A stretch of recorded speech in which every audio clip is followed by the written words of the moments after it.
आज आपण सोपा भागाकार शिकूया। 2 अंकी संख्येला 1 अंकी संख्येने भागायला आज आपण शिकूया। पहा काही उदाहरणे आहेत। 32 भागिले 4। आता या 32ला आपल्याला या 4ने भागायचं आहे। इथे पहा हा अंक 3 आहे।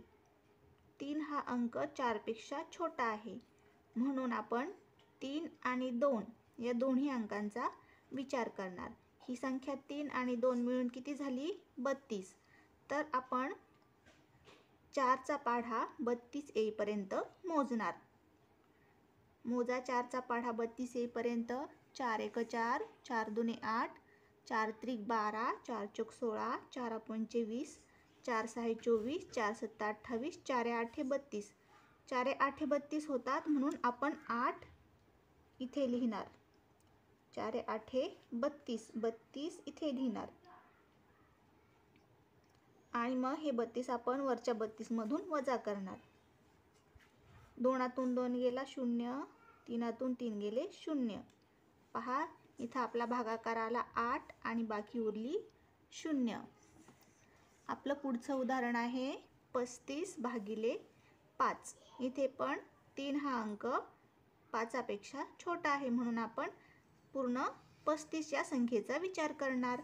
मग 5चा पाढा 35 येईपर्यंत आपण मोजणार। 5 एक 5, 5 दुने 10, 5 त्रिक 15, 5 चौक 20, 5 पाचा 25, 5 सक 30, 5 सत 35। 5 सत 35 म्हणून वरती 7 आणि 5 सत 35 म्हणून 35 आपण इथे लिहिणार आणि हे 35 मधून खालचे 35 वजा करणार। 5तून 5 गेला 0, 3तून 3 गेले 0। आपला भागाकार आला 7 आणि बाकी उरली 0। पुढचं उदाहरण 18 भागिले 6। आता 6चा पाढा आपण 18 येईपर्यंत मोजणार। 6 एक 6, 6 दुने 12, 6 त्रिक 18 म्हणून 3 आपण इथे लिहिणार आणि 18 इथे लिहिणार। आता हे 18 वजा करणार। 18 मधून 18 गेले, खाली उरला 0।